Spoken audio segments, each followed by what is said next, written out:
Buenas tardes. Le doy la bienvenida al 13º Congreso Internacional de Contaduría Pública. Tengo el honor de presentar la ponencia de apertura.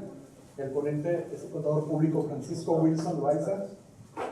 Él es socio emérito de la firma PricewaterhouseCoopers y presenta la ponencia Entorno Fiscal en Materia Internacional. Los dejo en excelentes manos. Muchas gracias, Horacio. Muchas gracias. Es un honor. Muchas gracias a todos.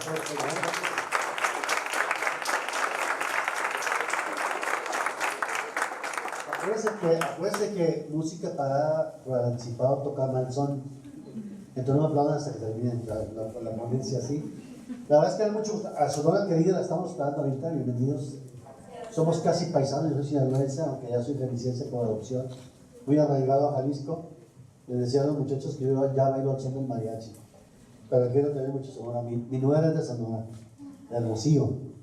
Dicen que solamente los de las orillas, es cierto, dicen, oye, en Hermosillo, es cierto que se come la doble L. No, dicen nomás los de las orillas.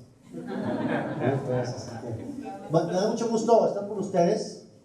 Sobre todo, algo muy importante es que esta es mi alma mater, la Universidad de Guadalajara. Se me chilla el cuero cuando, no se me corre el chino, se me chilla el cuero cuando lo digo, muy orgullosamente la Universidad de Guadalajara. Nací en Mazatlán, me vine para acá, les comentaba hace rato, y tuve el honor de estar en la escuela de contabilidad, allá por Mariano García, en Guanajuato, ahí me tocó. Muy bonita la escuela, estaba nueva, nuevecita de paquete. Y bueno, creo que terminé la carrera, se va a hacer, ¿verdad? Porque era, como decía ahorita, había abacos, que es para escribir en el laptop, ¿no? No, la laptop ni siquiera pasaban por la mente. Pero la terminé por allá por 69, 74, por allá, por 74, ni siquiera antes de la devaluación 76 de la época moderna, que ya no es tan moderna. Así que ese es primero el gran gusto que me da de estar en mi escuela con la gente con la universidad que yo quiero, la que me ha dado lo que tengo y que me siento muy orgulloso de ser egresado de la Universidad de Guadalajara. Este recinto es un recinto maravilloso. Yo lo conocía porque actualmente soy presidente de la American Chamber of Commerce. Sí represento un grupo de empresarios que desean intercambiar bienes y servicios con Estados Unidos. Le vamos a los dos países, no creo que más a los americanos, y promovemos el intercambio comercial entre ambas naciones. Y entonces nos invitaron a un desayuno por acá, y conocí el lugar y quedé verdaderamente impresionado, ¿no? Así que aprovechen los muchachos de la UDG, ahora nuestros visitantes de Sonora. Verdaderamente es un recinto maravilloso y tienen ustedes el honor de vivir la experiencia. Bien, el tema del día de hoy es un tema que platiqué con ustedes, con los organizadores, y me llamó la atención porque de alguna manera el entorno fiscal internacional está cambiando. No hay que descuidarlo. Me ha tocado hablar muchas empresas extranjeras, fundamentalmente más americanas, alemanas, francesas, italianas. En mi vida profesional, que ya estoy jubilado, como bien lo comentó Roberto, trabajé 40 años en PwC y bueno, mi fuerte fue la materia fiscal. Esa fue mi práctica profesional y por eso el tema de hoy es el entorno fiscal internacional. En el mundo yo diría que hay dos tipos de impuestos: el impuesto al consumo, que son como por ejemplo el IVA, que ustedes pagan cuando consumen. El que consume paga, ¿no? Por ejemplo el IEPS, que usted lo paga cuando se echa una copita, ¿verdad? Por eso es que hace cruda, porque lleva IEPS, ¿verdad? O sea, no lo han probado ustedes, pero sobre todo con Coca-Cola ya se nota más el IEPS. Yo le digo a mi esposa, fíjate que me hizo cruda la bebida que tomé ayer, las 3 bebidas que me tomé ayer, y le digo yo que lo que hace daño es el IEPS, pero aún no me cree. Entonces, todo lo que ustedes pagan son impuestos al consumo. Son fáciles de recolectar, fáciles de manejar, y en el mundo son cada día más famosos. Sobre todo en economías donde hay mucho poder adquisitivo, ¿no? En México tenemos varios impuestos al consumo. Los más famosos del IVA para ustedes, y quizá para aquellos que van ingresando a la carrera, el IEPS, que también es un impuesto que es primo hermano del IVA. Se causa para ciertos bienes y servicios. Entonces son los dos impuestos más importantes en México, el IVA. Pero el impuesto de la renta es el impuesto más complejo porque grava operaciones desde sencillitas hasta las más complejas. Y en el mundo los impuestos a la renta, yo diría que son los más importantes en cuanto a su recaudación. Entonces, grábeselo muy bien, que es un impuesto complejo, difícil de cuantificar en muchos casos, y trata de gravar muchísimas operaciones. A las empresas las graba por utilidades fiscales, a ustedes, a nosotros, los graba por el sueldo, por honorarios, por arrendamientos que tengan, por compraventa de inmuebles, por compraventa de acciones, por intereses que tengan en el banco y por muchas cosas más. Aún así, hay un capítulo que se dice los que me faltaron, ¿verdad? Dice, los demás ingresos que tengan las personas, ahí es un hoyo negro y ahí están los que resten, ¿verdad? Entonces, es complejo porque a veces es compleja también su forma de determinar su base para alcanzar y lograr el impuesto. Entonces, en el mundo, muchas empresas internacionales, sobre todo, lo que hicieron fue buscar países donde hubiesen tasas. Hay una competencia de tasas como si fuera el mercado. Ustedes van al mercado, van a un puesto, ¿cuánto vale ese kilo de mangos? Ah, pues aquí vale, voy a inventar, ¿no? 30 pesos, aquí vale 25, aquí vale 15, y probablemente la calidad puede variar, pero varía también el precio. Y entonces hay países en donde las tasas de impuestos son muy atractivas, de impuesto a la renta. De aquí en adelante me voy a referir al impuesto a la renta. Vamos a hacer un ladito, vamos a olvidar tantito ustedes de su mente, el IVA y el IEPS, los impuestos al consumo, y nos vamos a enfocar exclusivamente en el impuesto a la renta. Entonces, por ejemplo, imagínense, así de sencillo, un juego muy facilito. Imagínense que es una empresa suiza, hoy aquí se establece en México, y se dedica a lo que ustedes quieran, a la compraventa de navajas, ¿no? Importa las navajas, esas pachucones que traen hasta, ¿no? Hasta la computadora la sacan de ahí, ¿verdad? O sea, y hasta cargan, no sé qué, trae todo, ¿no? Tenedor, cuchillo, cuchara y demás. Y entonces, aquí en México, lo que hace es, oye, fíjate que la tasa de ISR en México es el 35%. Y en Suiza, ¿qué crees? Es el 16%. Ah, caray, está muy interesante. Entonces, ¿qué vamos a hacer con la empresa mexicana que realmente es suiza? Pero al establecerse en México es mexicana y va a causar la tasa del 35%. Entonces, lo que hace es tratar de aventarle los más gastos que pueda para deducirlos una tasa del 35% y acumular ingresos en Suiza a una tasa del 16 o del 20 o la tasa que tenga Suiza. Ejemplito, oye, voy a hacer una empresa, ¿le meto capital o le meto un préstamo con intereses? Para que arranque la empresa. Voy a iniciar la empresa, pues le voy a poner un capital mínimo y para empezar a comprar navajas y venderlas de México, le voy a dar una prestada, dice Suiza, y entonces le voy a cobrar intereses. Entonces, qué curioso, ahí en esta ecuación tan sencilla, señores contadores, el interés se va a deducir en México ¿a qué tasa? Al 35, ¿no? Es lo que tomamos. ¿Y cómo se va a acumular en Suiza el interés? Al 25, al 16. Eso se llama competencia fiscal internacional. Es un ejemplo muy sencillo, pero hay ejemplos complejos, como por ejemplo definición de residencia fiscal. Ustedes leyeron por ahí que Steve Jobs, con todo su iPhone, y que es un genio y todo el rollo, medio especial el tipo, ¿verdad? Aunque yo uso iPhone, ¿verdad? Pero bueno, de hablar, soy cremoso, yo creo por eso, ¿verdad? O le dirían mamilón en otras latitudes, ¿no?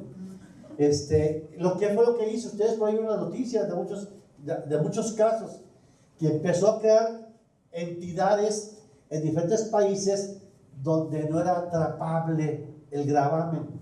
Y entonces, el nombre del juego de Steve Jobs fue el tratar de ubicar el ingreso mayor en países donde la tasa era más baja.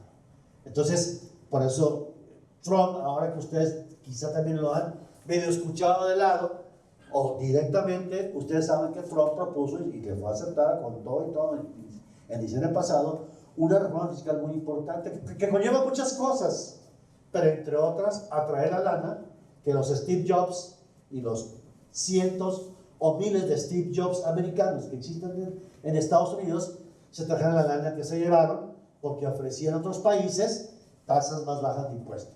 Esa es, digamos, como norma general, el mundo así es, hay competencia internacional.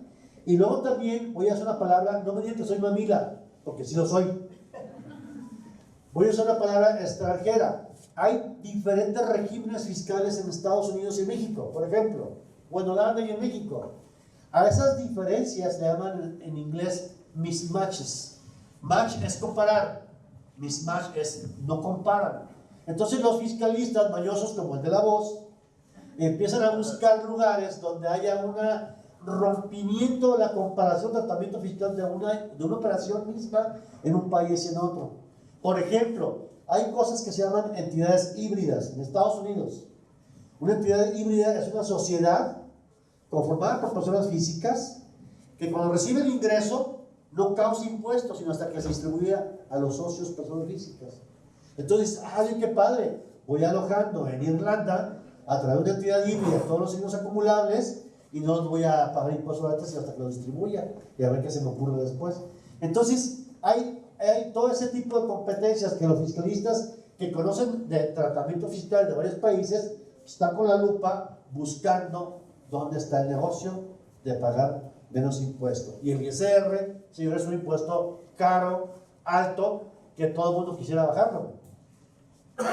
Perdón, si una empresa optimiza gastos, voy a decir muy sencillo, de papelería, energía eléctrica, pone celdas solares en lugar de electricidad, de gas, etcétera, ¿por qué no pensar en el impuesto de la renta? Y entonces entramos los fiscalistas para bajar ese renglón de gasto lo más que se pueda, pero siempre bajo un concepto que se llama, los gringos usan mucho, ni más ni menos. Es decir, no pagues más impuestos ni menos impuestos. Y por supuesto, nada de mañosadas, ¿verdad? En el despacho pensar, algunos despachos crecen sobre todo por el prestigio de ser decentes. El pensar que yo voy a comprar una factura de un servicio que no di, simplemente a mí me han corrido el despacho hace 40 años, ¿no? Y que ahorita, desafortunadamente en este país, es el deporte nacional, ¿verdad? ¿Por qué? Porque se construyen empresas que facturan operaciones simuladas y las empresas que las compran deducen operaciones simuladas, es decir, operaciones que no son. Y eso el sector público, es el pan nuestro de cada día, lamentablemente. Y ojalá que este señor, presidente electo, ojalá que tomara una metralleta, yo lo apoyaría como el Bronco, ¿verdad? Y matara, ¿verdad?, a los corruptos y a los que compran facturas, a los que las venden y demás. Ahí sí yo soy intransigente, directo a la silla eléctrica, ¿verdad? O colgados al Zócalo. ¿Por qué? Pues eso está padrísimo, ¿a poco no? Porque el dinero de ustedes que pagaron con mucho esfuerzo en el supermercado, léanse IVA, o una botella de chupirul, léanse IEPS, se lo están gastando esos señores y se lo llevaron a su bolsillo personal. Y eso no se vale. Pero es un comercial. Entonces, el impuesto de renta es un impuesto muy importante. Ya perdí toda la brújula y demás. Entonces, vamos a irnos más o menos rápido. Ya les dije esto. Y hemos anticipado un poco lo que el slide de la lámina establece. En el mundo ahora es un intercambio de bienes y servicios. Ustedes van a Manzanillo y no se acaban los contenedores que hay. Muchos de ustedes salen a Manzanillo, al aeropuerto o a Veracruz, y es un intercambio impresionante. Manzanillo es el puerto más importante del Pacífico, consecuentemente donde llegan los productos de China, de todo el Oriente, etc. Entonces es un puerto que tiene mucha lana. Es innegable que hay intercambio de bienes, de servicios, y fíjense bien, de intangibles, que eso es muy importante. El canijo celular, ¿qué es? Es un estuche, es el envase de un refresco. Lo que nos tomamos es lo que, ay, la coca, qué rica la coca, ¿verdad? Yo me quiero cortar las venas con una coca de dieta, ¿verdad? Pero ya me la prohibieron, que estoy abusando. Es un envase nada más. Este es un envase, pero que lo que nos están viendo que es el intangible, el conocimiento, las ganas que le echó el canijo Steve Jobs y el Tim Cook y toda la bola de genios que están ahí para poder producir un teléfono que mi teléfono ya es. Una computadora caminante, móvil, ¿verdad? Que tienen ustedes. Y ahorita una resolución de avión, y ahorita una resolución de hotel, y eso es lo sencillo, ¿verdad? Y las fotos, y mira, y que para acá, que para allá. Las redes sociales son una cosa impresionante, ¿no? Bueno, pues eso es un intangible, y eso es lo que vale en el mercado. Los intangibles son la creatividad que ustedes tienen para llevarla y meterla en un producto y hacer lo que sirva. Hasta una aplicación que ustedes diseñen mañana para contabilidad, para lo que sea. Me acuerdo que yo estando en la Panamericana, me comentaban que para estudiar contabilidad, que latas, o sea, el carro del abono, ¿a poco no? Hijo de su Pink Floyd, yo sudaba para tener el carro del abono. Y tuve la fortuna que me dio clase un maestro brillantísimo. Obviamente ya murió, yo tengo 66, imagínense, él tenía 125, ¿verdad? Pero lo adoro todavía porque me enseñó la contabilidad, el Carlos Laboro me lo enseñó, ahora sí que a Wilson, como mi apellido, ¿verdad? Como mi apellido. Y entonces era Miguel Ángel Miranda Vivo, que por ahí había un auditorio en la antigua escuela de contabilidad con su nombre, y cuando lo veía casi me declinaba, ¿no? Entonces, en la UP desarrollaron una aplicación para enseñar a los alumnos de primer grado, de primer semestre, a entender la contabilidad más fácilmente. ¡Ups, qué maravilla! Eso es talento, es creatividad. Entonces, los intangibles actualmente cobran mucha importancia. El SAT y todos los SATs del mundo cada vez quieren más lana. Son insaciables, ¿verdad? Es impresionante. Y más el señor que viene, que ha prometido lana a todo mundo. Entonces, ¿de dónde va a salir? O sea, hazte cuenta, el gobierno es como su... De aquí, del SAT. O sea, el gobierno es como su casa. Si ustedes empiezan a gastar más lo que reciben, de algún lugar lo están sacando. Una tarjeta de crédito, lo que le pediste a su mamá, a su papá, al negocio que tenga su mamá, a su papá. De algún lugar lo está sacando. Eso no cambia. O sea, es lo mismo en el gobierno. O sea, no se trata de meterlo y es muy sencillito. ¿Cuánto gasto? ¿Cuánto? ¿Verdad? A mi mujer le digo, oye, bájale, ¿no? Como aquel ladrón que le robaba la tarjeta de crédito a mi mujer, no le reporté. ¿Por qué no? Porque el ladrón gastaba menos que mi mujer, ¿verdad? Entonces yo ya no reporté, mejor le dije, y se los pagaba yo al ladrón cada mes, ¿no? Porque le gastaba más. Así es el negocio. Entonces los SAT están hambrientos. El SAT tiene una tecnología que ustedes no van a creer, ¿eh? ¿Ustedes piensan que lo van a engañar al SAT? No. Yo pertenezco a la Comisión Fiscal del Instituto Mexicano de Contadores Públicos. Sesionamos cada mes y ahí está un contador, un licenciado que es el administrador de autoría fiscal federal que está en México, el mero de autoría, ¿no? Eduardo de Guzmán. Y cuando estuve en la iniciativa privada, él dedica muchos años al sector público, al SAT, pero un tiempo pasó por la IP y era miembro de la Comisión Fiscal. Y lo vacilamos porque siempre le decía que no se podía hacer nada, porque él es pro SAT, trae su sangre el ser satista, ¿no? Del SAT, satista del SAT. Bueno, nos acaba una plática, creo que era en abril, lo invitamos, ya con su cachucha de autoridad, y eso todo dar, ¿eh? Un tipazo. Nos hacía una información que tienen para auditar una empresa, no la acabamos. Tiene información privilegiada ellos, o sea, ellos saben, nos enseñó cuántas pérdidas fiscales está bien de aplicar de todas las empresas más importantes del país. O sea, no lo engañamos. Entonces el SAT tiene plataformas tecnológicas muy importantes. Ustedes saben probablemente que se firmó un convenio entre México y Estados Unidos y nadie lo impulsó Obama a todo el mundo, porque los gringos eran muy amantes de andar buscando paraísos fiscales, otros países pagar su lana y a veces pagando menos impuestos que en Estados Unidos. Entonces inventó una ley que se llama la ley FATCA y entonces México dijo, bueno, claro que sí lo firmo. Se trata de grabar a los americanos que tengan lana en México. Pero ahora yo también te voy a pedir, dice México, aprovechando el raite, que tú grabes a los mexicanos que tengan en Estados Unidos. Ok, adelante, ¿no? Ok, cabrones, adelante. Entonces hicieron su negocio de la vida, porque los mexicanos que tienen en Estados Unidos se los van a grabar, y los americanos que tienen, al sacar cualquier depósito, se graban. Entonces, fíjense nomás en el entorno. El grupo de los 20 países más poderosos del mundo, o sea, los de la lana, ¿no? Dijeron, oigan, ¿ya se fijaron que Steve Jobs se puso muy abusado y no paga impuestos? ¿Ya se fijaron que tal empresa no paga impuestos? ¡Hagamos algo, por favor! Dijeron un grupo de los 20 reunidos en Los Cabos. Ahí se reunieron en Los Cabos, en México. Le hablaron a la OCDE, a la Organización para la Cooperación y Desarrollo Económicos, que por cierto la dirigió un mexicano, Gurría, que estuvo en la Hacienda. Estuvo en la Hacienda, ¿verdad? Sí, estuvo. ¿Cómo se llama Gurría? ¿Se me fue el nombre? José Ángel.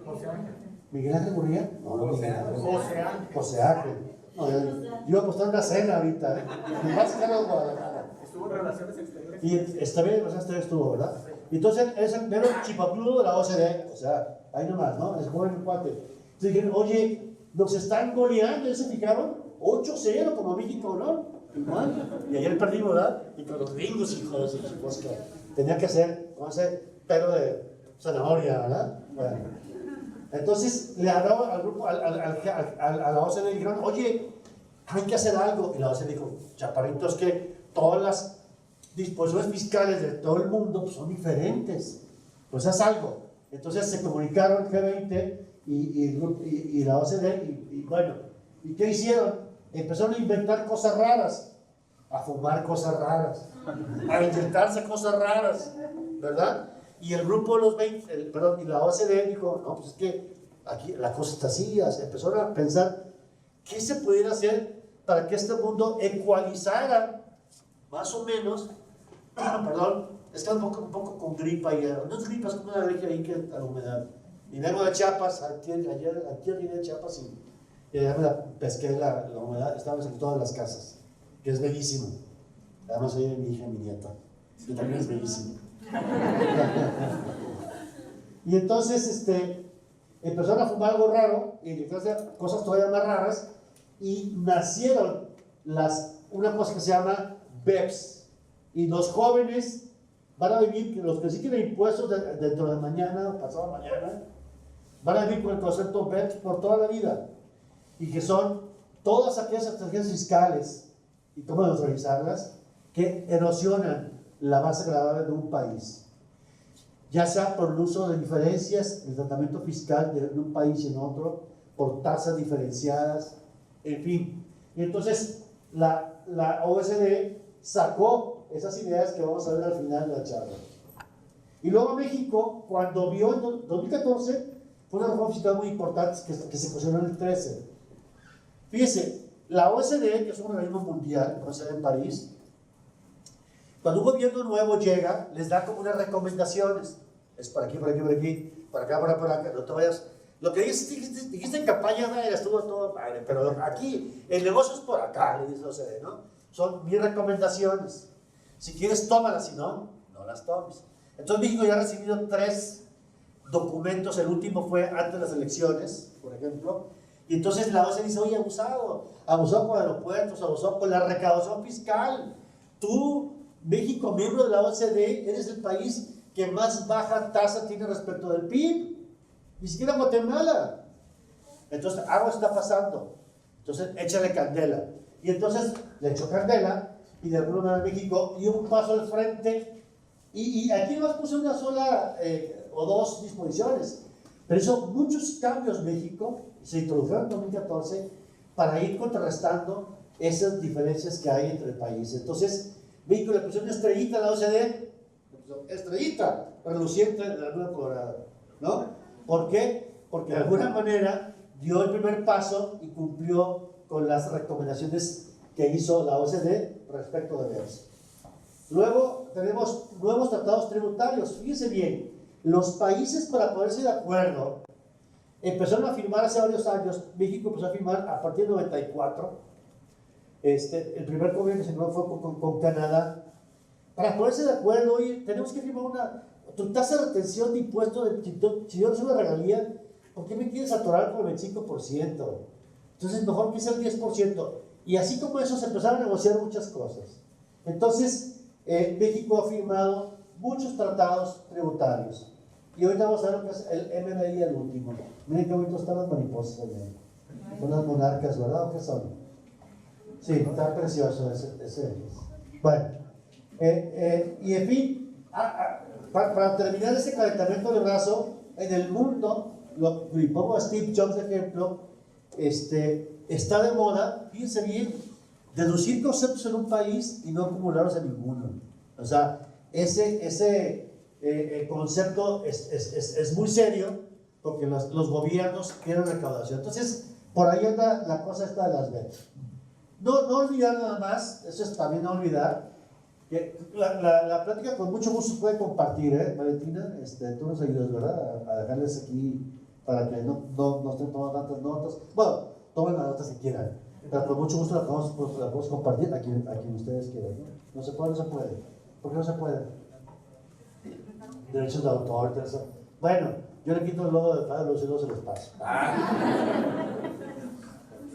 Y bueno, nada más recordarles a ustedes que el impuesto a la renta que grava a los residentes en México o en el país de que se trate, a los que residen, no sé qué importa cómo se llamen, se puede llamar John Smith, pero reside en México, en Chapala o donde sea, ¿verdad? O se puede llamar Canuto Morales y vive en San Diego y es residente fiscal en San Diego, ¿verdad? No estamos hablando de ciudadanía, ni de color de piel, ni de culto, ni de preferencia sexual, de nada. Estamos hablando de el que resida en México se considera residente fiscal mexicano. Dos, el que establezca una sucursal, un güero o un extranjero que establezca una sucursal en México, no una empresa, una sucursal, ¿verdad? En México, ese concepto es muy importante y se llama fiscalmente establecimiento permanente. No es una sociedad mercantil.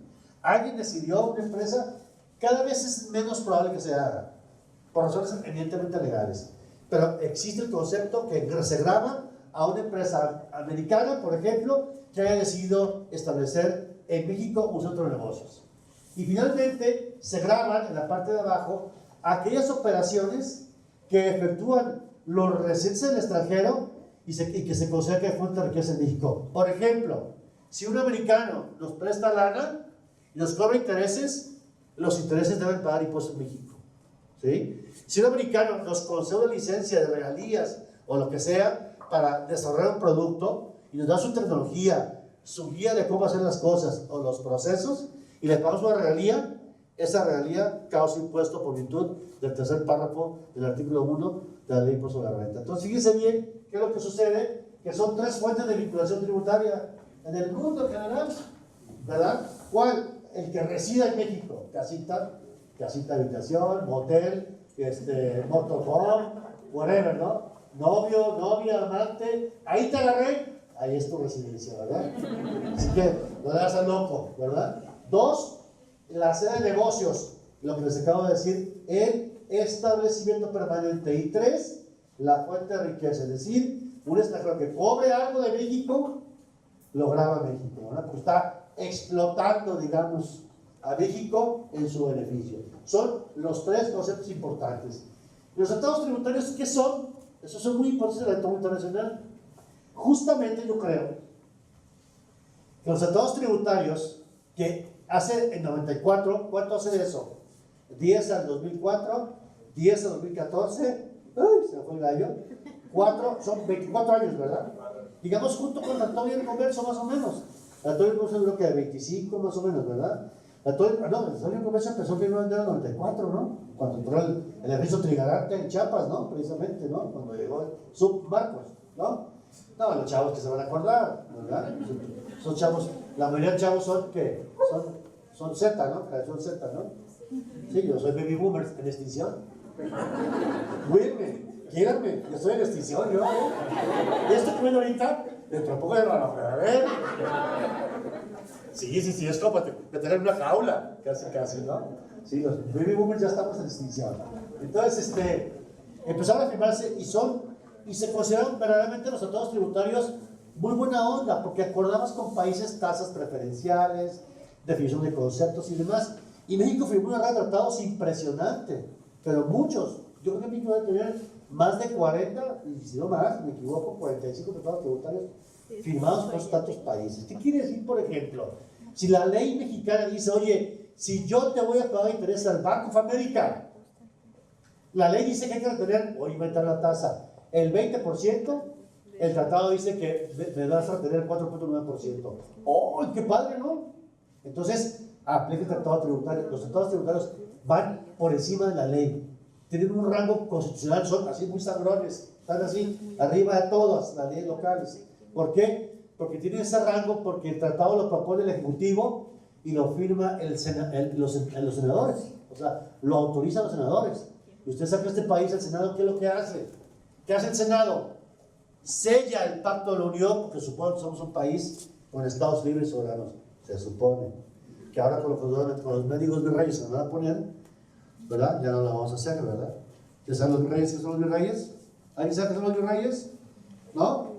Ustedes saben que aquí en cada estado hay mucha lana federal, ¿verdad? El IMSS es federal, ¿verdad? Un ejemplo sencillo. Entonces, hay delegados para cada segmento. Ahora, el nuevo presidente lo que hizo es voy a nombrar un delegado de delegados. Entonces, cada estado tendrá un delegado. A eso se le llaman, en el argot popular, los virreyes, porque van a ser los que van a mandar, porque el que manda es el que tiene la pachocha, ¿no? Entonces el gobernador lo va a tener atado de manos y los virreyes son los que van a dominar. Entonces aquí el virrey está asignado a Carlos Lomelí, el que perdió como candidato a Morena, que me parece un error. Le habían nombrado a una persona, incluso apolítica, para que manejara los recursos federales de cada uno de los estados que conforman el Pacto de la Unión, ¿verdad? Pero bueno, eso es historia, no hagamos corajes, hay que tener esperanza, hay que trabajar fuerte, porque lo que viene no está fácil. Yo siento que no va a estar fácil, ¿no? Bueno, entonces voy a pasarme esta lámina nada más, porque lo que quiero es que sepan que es un tratado tributario. Se firman por la necesidad de ofrecer a la inversión extranjera esquemas fiscales competitivos. 2, elimina la doble tributación. Y 3, hay reglas más claras para el acreditamiento del impuesto. ¿Qué significa esto? El acreditamiento del impuesto. ¿Qué significa? Si ustedes tienen una casa en Estados Unidos y la rentan, y son mexicanos, cristianos, guadalupanos y le van a las Chivas, chin que le van a las Chivas o la Atlas, ¿no? Porque si quieren le van a América, lo sacamos del salón, ipso facto. A ver, ¿quién le va a América? ¿Quién cree que le va a América? ¿Quién cree? Mi hijo, qué tristeza. Mi hijo le va a América. No tiene madre. Ya está desheredado, obviamente. Y mi gran fortuna de Steve Jobs ya está desheredado. Ir a la América en Guadalajara. Yo que soy de Sinaloa, créanme, yo tengo la rivalidad Atlas Chivas que ustedes vieron, porque yo vine a los 15 años. Si juega el Atlas con el camotero del Puebla, yo le voy al Atlas, porque es el equipo local. Si juega Chivas con quien sea, le voy a Chivas. Mi corazón está más con Chivas que con Atlas, pero así como 65, como 45, muy cercanos, pues, ¿no? Pero este condenado que le vaya a la América, no tiene madre, pero bueno. Si tiene madre, por lo que me regaña a mí, pues, ¿no? Y entonces, si ustedes tienen una casa en San Diego y son residentes en México, ¿qué creen? Esta es una mala noticia. Deben de acumular el ingreso que reciben de la Casa de San Diego en su declaración anual mexicana. ¿Por qué? Porque al considerarse residente fiscal mexicano y ser guadalupano, todo lo que acabo de decir, la nota mexicana, etc., tiene que acumular los ingresos de todo el mundo que reciban. Ese concepto de residencia fiscal. Y lo hacen los americanos, los rusos, los de Puerto Rico, los de Colombia, etc. Es el mismo funcionamiento. Y lo que hacen los tratados es, te permite que el impuesto de renta que pagas en Estados Unidos por la renta de la casa, cuando llegas y las acumulas aquí en México, te permite acreditar mucho más fácilmente el ISR que pagas en Estados Unidos. Entonces dices, sí, está bien, acumulo el ingreso con la renta que tengo en la casa de San Diego, pero también voy a acreditar el impuesto que en su caso pagué en Estados Unidos, ¿no? Esos son los acreditamientos de impuestos sobre la renta. Estos son unos ejemplos también. Y los convenios, ¿saben qué voy a hacer? Porque me estoy poniendo calor y ustedes están en todo. Gracias. Qué abusivos son ustedes, qué bárbaros. No, bueno, está bien, es guapeta de saco, ¿no? Pero ya al rato, mucha ropa, ¿no? En el slide 135 ya voy a dar con unos shorts floreados. Porque estaban pasados floreados, no se los voy a enseñar, por supuesto. De viejito, pues, viejito, ¿no? Y los convenios ¿dónde salen? ¿Dónde nacen? No creo que es un convenio como se les ocurre, vamos a redactar, ¿qué te gusta con el artículo 1? No. Otra vez la OECD, la Organización para la Cooperación y Desarrollo Económicos, que es el diálogo chipocludo, José Ángel Gurría, dijimos, José Ángel Gurría, esa tiene un modelo de convenio. El único que no tiene modelo de convenio, ese modelo de convenio es el que usa México para negociar todos los convenios, excepto con quién, piénsele con quién. Con Estados Unidos, claro. Porque esos carajos siempre tienen que poner la mancha del arroz, ¿no? Yo pongo mi propio modelo, ¿no? Se sale del TPP, ya saben cómo es esta cosa, pero ya, no hagamos cosas porque vamos a hacer una manifestación antitropista aquí afuera y creo que nos van a poner a la entrada que mejor no. Y entonces, el modelo de convenio está en la OCDE. La OCDE ha recogido miles de experiencias que tienen en el mundo y lo que hace es aterrizarlas y saca un nuevo convenio. Apenas traer pero además, con la experiencia de tantos años de la OCDE, que se desprendió de la ONU hace muchos años, 60 y tantos por allá, tiene experiencias y cada artículo del convenio, cada párrafo incluso, es artículo, varios párrafos, puede tener un artículo, cada párrafo tiene una nota explicativa amplísima para poder interpretar los convenios tributarios. Entonces, eso lo encuentran ustedes en la OSD, ese convenio de modelo, y bueno, también ya dijimos esto de alguna forma, y ese es el modelo de convenio modelo. El artículo primero siempre va a ser el ámbito de aplicación, el artículo segundo va a ser de fines federales, perdón, el artículo primero sujetos, el segundo impuestos, el tercero, el cuarto residencia, el 5 es el permanente. Entonces, digamos, cuando México se reúne a negociar, pues prácticamente son nada más puntos finos los que tienen con Colombia o con Suiza o con Suecia o con Noruega. Con todos esos países ha firmado ya convenios, sin duda, y entonces lo que hace es partir de ese convenio que ya existe, lo empieza a negociar y finalmente se produce la firma de dicho convenio. Entonces, lo vamos a pasar para que sepan que hay un convenio modelo de convenio y que no crean que cada país empiece a inventar y alocarse en lo que ellos quieran, ¿no? Y bueno, ¿qué soportan a México? A México, el que haya convenios tributarios, la Constitución política, allí está establecido que México puede firmar convenios que entrarán en vigor una vez que el Senado los haya aprobado. Hay una cosa que se llama la Convención de Viena, no creo que es una convención como una pachanga, convención porque convinieron muchos países en hacer, déjenme decirle, como siempre pongo de ejemplo, como las reglas de la FIFA del fútbol, ¿no? Que cuando es un penalti o lo que sea, que para acá, que para allá. Bueno, la Convención de Viena es un documento, o sea, una ley que te dice cómo deben hacer los convenios los países, qué reglas deben de vigilar. Y algo muy importante simplemente es, que lo traigo aquí a la mesa, son dos expresiones latinas, ¿no?, que se usan. Una es que los pactos deben cumplirse, deben honrarse, y la otra, que los pactos, convenios, contratos, como quieran llamarles, se deben interpretar de buena fe, ¿verdad? Unos pactas sunt urbata y la otra es de buena fide, le llaman así. Y entonces, la Convención de Viena, está México adherido a ella, entonces cuando hay un contrato que debe firmarse con algún país, esas reglitas del juego las debe atender México en la Convención de Viena. Hay una ley mexicana que se llama Ley sobre la Celebración de Contratos. Hay un código fiscal de la Federación que dice, este código se aplicará porque yo digo, espérate, excepto lo que digan los convenios. O sea, le da su lugar honroso el código fiscal de la Federación a los convenios. La ley de ISR lo reconoce, la resolución visual fiscal, que son las reglas que emite Hacienda a cada rato, y que son cientos de reglas, que por eso les hemos dicho, ¿para qué emites cada año las reglas? Son las mismas.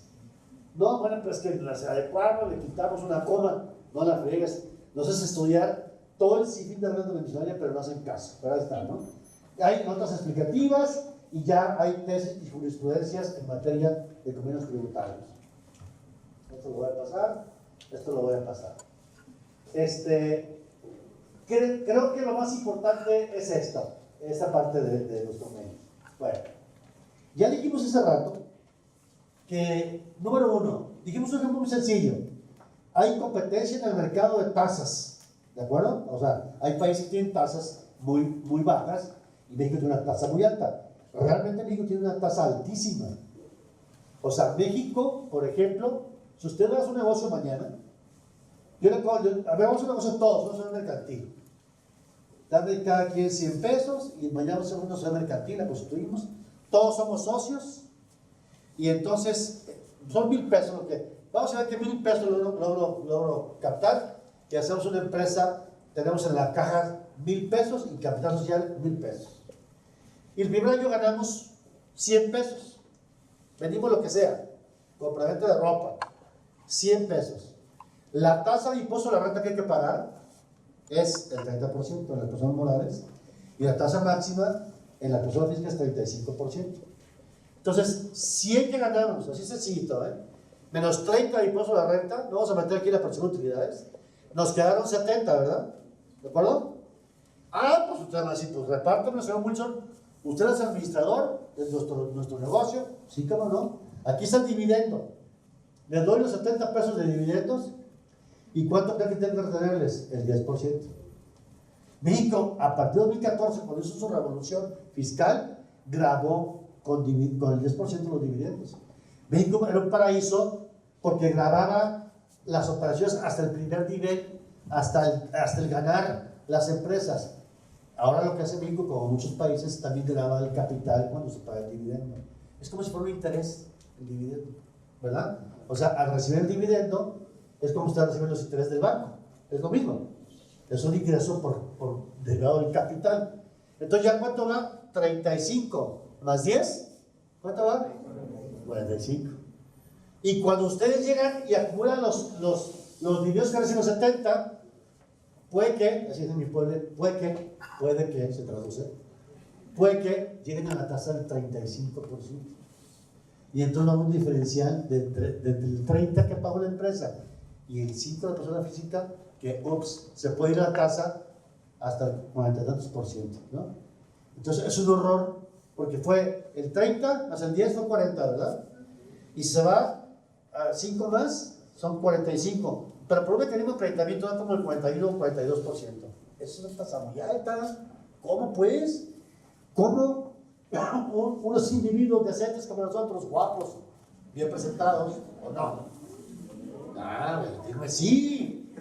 No se puede dormir porque ahorita si empiezo a bailar, no se me va a dormir. Entonces, ¿cómo podemos pagar una tasa casi como los noruegos? Los noruegos y los suecos pagan 55%. ¿Y cómo que viven? Felices.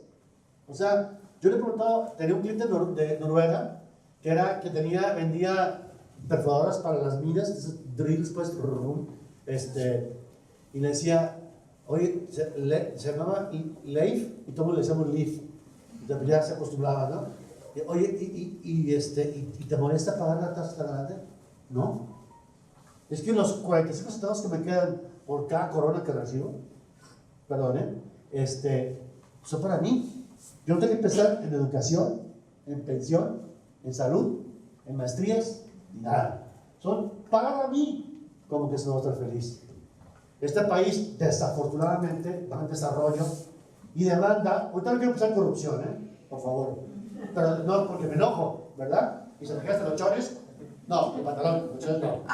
Entonces me enojo y ya valimos Wilson, dijimos hace rato. Y entonces es un país de desarrollo con extrema pobreza y que demanda muchos recursos del Estado, ¿no? Entonces, pues es obvio que a nosotros tocó vivir la más fea.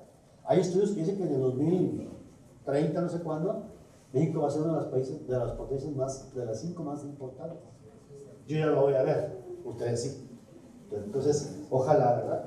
Entonces, el tema ahí es que es una tasa muy grande y de alguna manera hablábamos hace rato de cómo en otros países las tasas son, vete conmigo, pásale por acá, a ver a Suiza, aquí está la batería Suiza, oiga, véngase, aquí está el 16%, acá está el 22%, acá México tiene el 41 y tantos por ciento. Bueno, no puede ser, o sea, no puede ser, pero bueno, lo entiendo que es, tiene muchas cosas, tiene muchos problemas, la informalidad, ¿no? O sea, ya más o menos los RIF, pues ni más o menos no pagan impuestos los RIF, ¿no? O sea, no pagan nada de impuestos. Por el primer año, exención del 100%, el segundo año, exención del 90%, y cuando lleguen a la mitad, pues van a cambiar de persona. Entonces los RIF nunca van a pagar impuestos. Entonces la economía informal pues, no se abate. Ese es el problema, ¿no? La economía informal no se abate y eso no importa. Por eso mucha gente dice, pues deja el impuesto ahorita en paz, bájalo y métele al IVA, ¿verdad? Yo creo que un día vamos a acabar haciendo eso, ¿no? Nos va a dar más lana porque va a ser poco ISR, pero van a subir el impuesto al consumo, ¿no? Entonces, pero es complejo, es un país complejo. La verdad, yo no sé ni por dónde, pero en fin. Entonces, todo esto de BEPS, ya les hemos platicado. Y quiero decirles que voy a ir caminando rápidamente, porque que después de mucho estudiarle, les decía yo que el grupo de los 20, que es el Foro de Cooperación de Estados Desarrollados y Emergentes, aquí está México, se originó a partir de la crisis asiática del 98. Acuérdense que en el mundo ha habido muchas crisis, quizá los jóvenes no se acuerdan, pero que la crisis del tequila, que la crisis de la samba, que la crisis de los bonos ninis, o sea, este mundo es muy convulso, y como Estados Unidos domina con el dólar, desde la Segunda Guerra Mundial, lo que ganó cuando entró echando madres y tanques y todo el rollo, los gringos, esperando a que se mataran allá todos los europeos, llegó con sus tanques, y también los rusos por allá, pues lo que ganaron fue el dominio económico del mundo. La referencia mundial actualmente es el dólar, no es el oro como antes. Y es el petróleo, es el dólar. Por eso que dijo Trump, le grita a Turquía y empieza a temblar, ¿verdad? Quería sacar a un misionero, que lo atraparon en Turquía y le puso el impuesto del acero y al aluminio, igual que Canadá y México, y empezó a temblar Turquía con el mercado, porque tiene un poder enorme. Yo no lo quiero, por supuesto, quizá el presidente América Chávez, eso no va a decir por ningún lado, y le desgrabas ahí, porque me traes en tus manos. Tengo un punto con el consulado el 24 de septiembre, me van a correr. Sí. Entonces, pero son actitudes, no, un día de un gringo de México, oye Brian, y esto otro, bueno, esto no lo puedo decir, pero este cabrón de Trump, dijo, ¿no? Era de la embajada americana, no del consulado de México, en el curso comercial, ¿no? Entonces, por eso no lo vas a lavar, no lo vas a sacar, porque me corren de todos los foros, hasta el despacho, me va a poner le cobramos. Entonces, bueno, hay crisis y bueno, Turquía fue la más reciente, ¿no? Pero son crisis económicas, son guerras económicas. Son estas economías del G20, fíjense nomás, representan el 85% del PIB, esos 20. Este mundo está convulso, ¿verdad? No cabe duda. Con unos cuantos se tiene tanta riqueza, ¿no? No cabe duda que requerimos líderes que piensen mucho en la sociedad. Pero tú me digas que es antropóloga, doctora en antropología por la UAM, Universidad Autónoma Metropolitana, y anda mucho en proyectos de pobreza, sobre todo indígena, ¿no? Y cuando discutimos de Carlos Slim, pues no, ella sí es más comunista que nada, ¿no? Media socialista, ¿no? Porque ella se enfrenta mucho a la pobreza y dice, papá, si tú vieras los recintos donde viven los indios, los indígenas guatemaltecos que van a Huixla, al corte de caña, son indignos, ¿no? ¿Por qué no le pueden meter el empresario un poquito más de lana y que duerman más cómodos, con regalar más cómodas, etcétera, ¿no? O sea, es cuando digo, el empresario a veces no se pone las pilas, debe pensar mucho más en la parte social. Y ahí créanme, me nace o me llega mi época con Jorge Cepeda Patterson, de pelo largo, fumando tabaco, tomando Coca-Cola y leyendo el manifiesto del Partido Comunista de Indies, ¿no? Entonces, no, pero no es por ahí, créanme, tampoco es por ahí. Ya ven Venezuela cómo está, y ya ven cómo está Corea del Norte, y ya ven cómo le pasó a los rusos, ¿no? Entonces, yo creo que empezar en hacer capital, pero también hay que repartirlo. Es maravilloso cuando vemos a Walter Buffett, que le dice el de Microsoft, ¿cómo se llama? Bill Gates, le dice, oye, ¿me das una lana para hacer unas obras de bien? Ah, sí, como no, te voy a dar la mitad. Es decir, miles de millones de dólares se los dio para... Entonces, cuando dice, oye, si ya, a ver, ¿qué es el capital que se genera? Yo tengo una idea del iPhone, ¿no? Eso es lo que hizo Steve Jobs. Y le metió lana y recursos, y luego nos vendió a todos nosotros. Entonces nos sacó del bolsillo $1, ¿no? Pero no es $1, mucho más, ¿no? El iPhone vale mucho más, ¿no? ¡Ting! Te sacó a ti, ¡ting! Te sacó a ti, a todos nos sacó del bolsillo. ¡Ay, caray! Yo compro un iPhone, o el que sea. Y ya ganaron ellos mucha lana. Me invirtieron, estoy de acuerdo. Fueron genios, estoy de acuerdo. Pero ¿qué te cuesta restar un poco a la sociedad también, no? Ya, quédate con la mitad. A Warren Buffett, si le quitas la mitad, si lo dejas con el 5%, no pasa nada. No pueden comprar a Warren Buffett 200 castillos en el mundo. ¿Para qué? O se va a poner 3 dockers uno encima del otro. O el mejor pantalón de Casimir hecho por las manos más maravillosas. ¿Cuántos van a poner? ¿10 pantalones encima? hay un momento que las fortunas ya no son nada, realmente, ¿no? Ya no son nada. Y el cariño Warren Buffett creo que vive en casa rentada. Porque hay gente que es buena para hacer dinero, nació para hacer dinero. Yo digo, ay caray, échalo un poco para abajo, ¿no? Medido, estudiado, conceptualizado, qué sé yo. Pero bueno, parece que soy rojillo, no soy rojillo. Es la tendencia que debe tener el mundo. Si no, este mundo va a explotar, nos va a explotar un ratito, ¿no? Y vaya que vamos dejando en el camino cada cosa tan horrorosa, ¿verdad? Es un celular, no le voy a hacer caso porque es mi mujer y hay que correrlo. Ahora me llegó un meme en la que, con todo respeto a las damas, por favor, nomás estoy escribiendo el meme que me llegó. Y se lo mandé a mi hijo. Entonces, este meme es un mago, ¿lo vieron ustedes? Hoy lo recibí. El mago está y dice, pase por favor, ¿no? Y es una pareja, y va a pasar el hombre, pero dice la mujer, no voy yo. Entonces ya la meten en una caja y la desaparece. Y el hombre, ¡yes! ¡Y felicidades! Y el mago se queda así, ¿no? Entonces dice, cierra la caja otra vez y la vuelve a abrir y aparecen dos iguales. Sí, dije yo. Mi esposa me veía, 12 veías, no puedo con una. Entonces, está simpático ese niño, pero bueno. Entonces, imagínense, la verdad que concentran estas 20 economías mundiales, o sea, 20, el 85% del PIB, el 15 ya está perdido, ¿no? Entonces, BEPS, en hacer estrategias fiscales entre países, considerando los tratados tributarios, abusando de ellos, en muchos casos, dice, oye, espérate, ¿es un problema? A favor, sí, se establece que no es menor y se considera sistemático y dañino por lo que se considera grave. No, es Steve Jobs. ¿Pero por qué me dices eso? Si yo establecí una empresa en Irlanda y no pago impuestos, ¿qué crees? Porque no estaba en Irlanda y el Estado Unidos me favorecía y aproveché esta laguna oscura, no sé qué, me aproveché y toma la balón, no pago impuestos. Es que esa lana, que no paga impuestos, no te lo dio el Estado, la usó para ahorrar, para inventar más cosas, etc. Ahí están las dos tendencias. ¿Cuál será la buena, cuál será la mala? Como dice en mi pueblo, vete a saber. Pero dicen los que conocen de números que los hoyos negros de Steve Jobs y compañías del mundo, este impuesto a la renta, también conocido impuesto a las sociedades, vale alrededor de entre 100,000 y 240,000 millones de dólares. No sé qué es eso.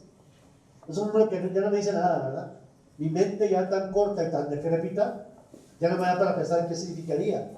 Mejor póngame cuántos yates puedo comprar, ¿no? O cuántos pobres puedo sacar de ahí. Y entre un 4 y un 10% la recaudación del mundo. Entonces, imagínense, ¿no? En fin, y se origina todo esto rollo por lo que ya les dije a ustedes. Planificación fiscal agresiva en empresas multinacionales, interacción entre normas fiscales internas, los famosos mismatch, las diferencias que existen entre países por tasas, tratamientos, definiciones y demás, falta de transparencia y coordinación entre las administraciones públicas. Ahora cada día es mejor. Yo tuve un caso, me acuerdo que yo era consejero de la American School. Un amigo mío llegó a la presidencia y llegamos y yo era tesorero, no sé qué. Mis hijos no estudian en la American School, por supuesto, no tenía lana para eso. Pero me invitaron porque era control público, tenía experiencia, tenía canas. Bueno, las canas tengo desde hace mucho tiempo. Y entonces recuerdo que a los maestros les pagaban una lana por fuera. Y usaban una organización en Estados Unidos y sacaban un cheque cada mes a esa organización de Estados Unidos y allá les pagaban su complemento de sueldo en dólares. Y cuando vimos eso, espérate, esto causa impuesto. No, ¿qué sé qué? Esto causa impuesto, maestro. La fuente de riqueza, el americano estuvo aquí en México, usó la luna mexicana, usó los hoyos de las calles de Jalisco, ¿verdad? Le fue a la Chiva Real de Guadalajara. Tienes que pagar impuestos, my friend. Oh, no, oh, John, ¿verdad? Oh, John, ¿qué estás haciendo Hacienda, ¿verdad? Oh, John, el de Hacienda estás haciendo. Para no ser cuento largo, y el chin está re bueno, sacan el chal. Hubo un conflicto entre los padres de familia. ¿Y qué creen los torpes? Uno de ellos fue a denunciar ante el SAT malos manejos. El SAT se dejó venir, lo revisó, y ahí les va. lo que dice aquí no parece ser cierto en cuanto a la coordinación entre las administraciones tributarias.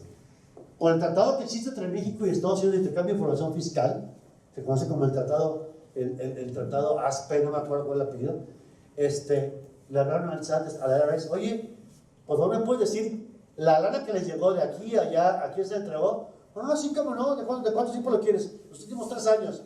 Y pues toda la lista de los profesores que recibieron la lana. Toma la barbón, pero sí puso un crédito fiscal importantísimo, ¿no? Entonces, la comunicación, si ustedes creen, esto no es tan cierto a veces. O sea, sí funcionan las intercambios de información fiscal entre los países. Por lo menos con Estados Unidos, yo he tenido varias experiencias que sí funcionan. Así que también hay limitados recursos para combatir prácticas fiscales perniciosas y hay, como dije hace rato, una competencia fiscal internacional, ¿verdad? Vamos a, esto lo voy a pasar porque eran algunos ejemplos que yo traía y que ya prácticamente los he comentado ahora en esta charla, ¿no? Déjame irme. Finalmente, la OCDE en materia de BEPS, recuerden, BEPS son las estrategias que se diseñan en forma internacional y que minan, que erosionan la base gravable de un país. Eso es BEPS, ¿no? Por eso en inglés es Base Erosion, y Profit Shifting es ubica la utilidad en donde haya menos gravamen, ¿no? El caso de Steve Jobs o de Apple. Y finalmente dijo la OCDE, está bien, para poder combatir todas estas prácticas, voy a desarrollar 15 acciones. Y son las 15 acciones que hoy están en el libro. Y se van a revisar en el 2020. Entonces, cada país debe hacer un esfuerzo, porque cada acción es un libraco de 300 páginas, ¿eh? Este puede ser de 200 páginas, este de 150, así. O sea, son documentos muy complicados, muy voluminosos. Entonces, esas son las 15 acciones que de alguna manera la OCDE le dijo al grupo de los 20 para que te vaya mejor con la recaudación, tienes que apegarte a todo esto, ¿no? Entonces, yo espero sí poder mandarles algo de material. Vamos a hacer el esfuerzo, le voy a dar brazo a Valentina para que les pueda dar material. Y son reglas, las 15, unas son en relación con coherencia, todas estas, la 2, la 3, la 4, la 5, en relación con sustancia y en relación con transparencia. Y todas ellas, en la acción 1, que es la economía digital, que la idea es, no la toquen, por favor, que el e-commerce no sea un factor inhibidor de la materia fiscal. Sigan adelante haciendo compras en Amazon o lo que sea, ¿no? Que esas también ya pagan impuesto, ¿no? Por lo menos impuesto al consumo cuando se integraban al país, las prendas o lo que sea, ¿no? Los productos. Y también una cosa que enseguida voy a platicar, que es el instrumento multilateral. Fíjense bien, con el tema de las 15 acciones de BEPS, los tratados tributarios firmados por México, que son 40 y tantos tratados tributarios, quedaron desalineados. Entonces se puso a estudiar la OCDE, ¿qué hacemos? México tiene 45 con otros países, pero Noruega tiene otros 30, no sé quién, Estados Unidos tiene 35 o 100, Colombia tiene, son más de 3,000 tantos tratados tributarios entre todo el mundo. Esa red, ¿no? Con todos estos con etc. Como las BEP dice que hay que corregir muchas cosas, las 15 reglas, tenemos que hacer algo. Y se les ocurrió hacer un gran convenio macro, un mega convenio que corrigiera a todos los convenios firmados por el mundo. Entonces, a eso se le conoce como el convenio multilateral. ¿Cuáles son las reflexiones hasta aquí? Voy a regresar tantito. Hasta aquí dicho es, número 1, el entorno internacional impositivo es complejo. Ha habido muchos abusos, ¿verdad? Como dicen algunos, o aprovechamos para invertirlo, para ahorrarlo, la lana, la que no pagamos a los fiscos de cada país, o lo usamos para otros desarrollos tecnológicos. ¿Sí? Ahí están las dos teorías. Pero de que tenemos una oportunidad para trabajar en todo este rollo, ustedes como estudiantes la tienen. Yo dije al principio, el inglés es muy importante. Hay una lámina por ahí en la que puse, hay muchos conceptos o términos sajones, ¿sí? Pero que lo que quiero es despertar a ustedes el interés la obligación, en mi caso les diría la exigencia a ustedes del dominio del inglés. Si mañana estudian francés, chino, mandarín, whatever, rarámuri, qué bueno, qué bueno, qué bueno. Pero el inglés, por favor, sáquenlo. Les cae si no sacan. Les cae si no sacan el inglés. Tienen que hablar inglés a como de lugar. Tienen que entender el inglés a como de lugar. Entonces, ¿qué conclusiones sacamos de eso? El mundo es complejo. Los estados quieren más lana todos los días y de alguna manera pues están las diferencias entre tratamientos fiscales y demás. Estoy tratando de sacar mi acordeón porque quiero decirles que para terminar, que seguramente ya se cansaron, recuérdense que la mente capta hasta que la popa aguanta, ¿verdad? O hasta que el trasero aguanta, ¿verdad? Esa es una realidad. Hay tres conceptos en el aire que me llamó la atención hace poco, hace como un par de días o más, 5 días, y dije, bueno, ahora que estoy con mis estudiantes de mi universidad, les voy a hacer una reflexión. Las empresas y los individuos, fíjense bien, deben cambiar rapidísimamente. Son tiempos de inmediatez. Ustedes con su iPhone, el Uber no llega, no sé qué. O sea, se desesperan cuando en mi época me digo teléfono y había teléfono, ¿verdad? Cuando un teléfono había que dar mordida, ¿verdad? Porque era una empresa del Estado. Había que comprar acciones de Telmex. ¿Quién se acuerda? Acciones de Telmex. Somos más. Yo te llevo 20 años, pero. ¿Por qué no? Somos más o menos de la camada. Sí, es correcto. O sea, vivimos la época de la inmediatez. Entonces, las empresas deben de aprender rápidamente de los cambios. Hay un término que se está acuñando en inglés para variar. Learn. Ustedes saben que es aprender. Está fácil, learn. Se aprende todos los días. Hay un concepto que se llama learn ability. O sea, la destreza o la habilidad para aprender.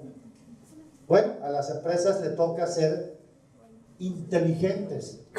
Así como el coeficiente de utilidad, el IQ, ya hay coeficientes para medir la parte emocional de las empresas con sus clientes, con sus proveedores. Así que, de alguna manera, eso es importante. Las empresas, lo dije hace rato, se construyen para ganar, para hacer dinero, sin duda. Pero lo dije hace rato, hay tantos problemas en el mundo, la pobreza, nos estamos madreando los bosques, estamos acabando con los peces, con el plástico, qué horror. Sumas a la campaña, no quiero plásticos, ¿verdad? No quiero popotes, no quiero nada de eso, ¿verdad? El otro día me tocó ver un video que mandó una tortuga que le quitaron unas cuerdas de, no se lo vieron uno de ustedes, yo quería llorar, ¿no? En fin, entonces la misión de las empresas no solo es ganar ahora, las empresas yo creo que también tienen un propósito diferente, ser socialmente responsables. No lo van a creer, el otro día estuve yo sentado al lado de Enrique Michel, el dueño de Mazón de la Rosa, que es un excéntrico para muchos de nosotros, a la Sonora, que sepan que una vez hace una fiesta cada año y salió vestido del rey de Inglaterra, ¿no? Y hace poco su fiesta y salió vestido de chocochín, voy a inventar, 40 payasos, qué sé yo. Y uno dice, uy, qué mamón, ¿verdad? Es normal la palabra mamón, perdóname las damas, ¿no? Si a mi hijo le digo mamón, ¿verdad? O sea, cuando lo tratas y sabes todo lo que hace por la gente, dices tú, cañón. No hay que juzgar a las personas por la primera vista que tienen. Me dejó impresionado. Es más, me invitó a colaborar en algunas cosas sociales. Esas son cosas socialmente padres. La tecnología, corre rapidísimo la tecnología, a veces nos vamos como tortugas, ¿verdad? Pero la tecnología, por más picuda que sea, si a la gente no la acercan a ella, no va a funcionar. Y todos nosotros ya tenemos que ser tecnológicos, ¿verdad? No puede haber alguien que no sepa tecnología. Y por último, para terminar, dejarlos en paz, el liderazgo. Fíjense que necesitamos líderes picudos y ojalá que aquí en mi universidad mañana todos ustedes sean líderes, los jóvenes. Líderes con causa, con pasión, integradores de cambio. Eso es lo que necesitamos ahora. Que se apasionen por lo que están haciendo. Que lo que estén haciendo les guste. Mi suegro, que ya murió, era capitán piloto aviador, estuvo en la Fuerza Aérea. Y después se dedicó a la función aérea. Y él decía, a mí me decían Wilson, como el apellido, pues, Wilson, a mí me gustaba volar. Y además me pagaban. Fíjense qué padre concepto. A mí me gustaba volar y además me pagaban. A mí me gusta hacer contabilidad, impuestos, auditoría, whatever. Y además me pagan. O sea, hay que llegar siempre contentos y ser líderes también. Los líderes de ahora, muchos de ellos, me pasó a mí, Valentín en el despacho, ya casi yo ya no voy al despacho, ya estoy retirado, pero dedicaba a veces el 80% a las cosas administrativas y el 20% a lo estratégico. Y no, el 80% debe ser lo estratégico, el 20% a lo administrativo. Eso cuesta mucho trabajo cambiarlo. Los grandes líderes, que quiero para ustedes así sean, son aquellos que nunca dicen, a mí no me toca eso. Esos no son líderes. Ustedes deben ser líderes interdisciplinarios. Líderes que deben influir en el comportamiento de los demás. Líderes que deben trascender a sus puestos. Venir a la UG, venir al orgullo. Casi chillo. Gracias por permitirme estar con ustedes. Buenas tardes.